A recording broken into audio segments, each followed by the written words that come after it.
असहिष्णु लोकमानंकर क्रोध केवल निज पई अनिष्ट को आमंत्रण करी आनी थाए। दुर्जन साधुसंथ तथा सज्जन मानक सामर्थ्य न बुझी स्थूल बुद्धि रे सेमानंकर अवमानना करिथांती।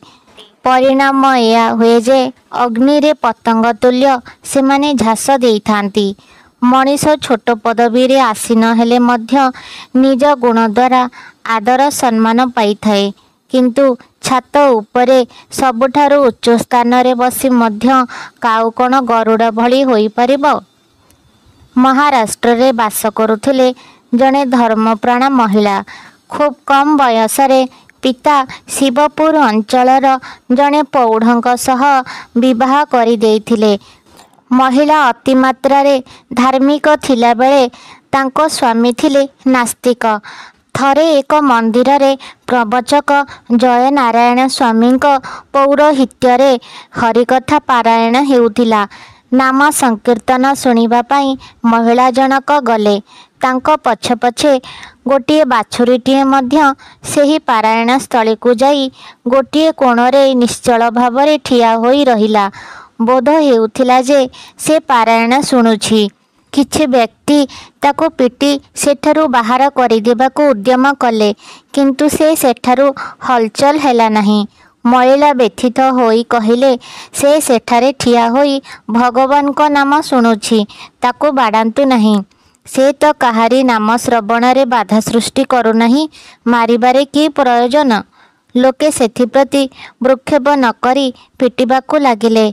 जयराम स्वामी सेठारे उपस्थित होई पिटिबारु बारण कले।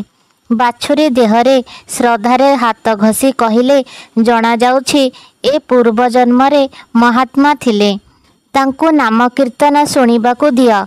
महिलांको मस्तकरे हाथ रखी से आशीर्वाद कले। द्वितीय दिन महिलांको पतिंकु रातिर घटना मालूम पड़िला। पत्नीक मस्तक उपरे अन्य जने व्यक्ति हाथ रखिबा से सह्य करि पारिले नाही। उत्क्षिप्त होई पत्नी को जोरे पिटिले। सेदिन रातिरे संत तुकाराम तांको दर्शन देई गीताटिए देले। कहिले कष्ट क्लेश को बाद देई परमार्थ प्राप्ति असंभव। एहा तांकर पौढ़ पतिंक दृष्टि रे पड़िला।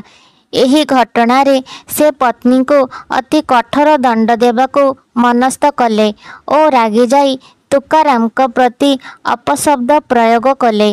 खाली एतिकी नुहे, पत्नी को से त्याग करिबा निमित्त निष्पत्ति नहीं गले। व्यवहृत जिनिसपत्र बंधाबंदी करी सेठारु चली जिबाकू प्रस्तुत हेउथिबा बेले एक अकल्पनीय तथा अचिंतनीय घटना घटिला। अंग प्रत्यंगरे से असह्यहीन जंत्रणा अनुभव कले। से भाबिबाकू लागिले एपरी काहींकी हेउछि। तांकर ख्याल को आसिला जे से संत तुकाराम को प्रति आशालीन शब्द प्रयोग करिछंती। मने मने से तुकाराम को क्षमा मागिले। तांकर शरीरर ज्वाला आस्ते आस्ते शांत होईगला। पत्नी को निकट को जाई तांको मध्य क्षमा मागिले ओ गुरु बोली स्वीकार कले। हठात तांकर काया परिवर्तन हैला। एहा परठारु पत्नी को प्रति तांकर आभिमुख्य बदली गला। से नास्तिक रु आस्तिक पालटी जिबा सह पत्नी को धर्म धारणा रे हस्तक्षेप कले नहीं। साधु संत माने हेउछंती आलोक दीपाली। दीप भली जली अन्य को आलोक वितरण करिथांती। सेमानंक प्रति कुभाषा प्रयोग कले परिणति अवश्य भोग करिबाको होइथाए। कहानीटी जदि आपण मानंको पसंद आसुथाए तेबे भिडियोटी को लाइक शेयर कमेंट एवं सब्सक्राइब करने को भूलंतु नहीं।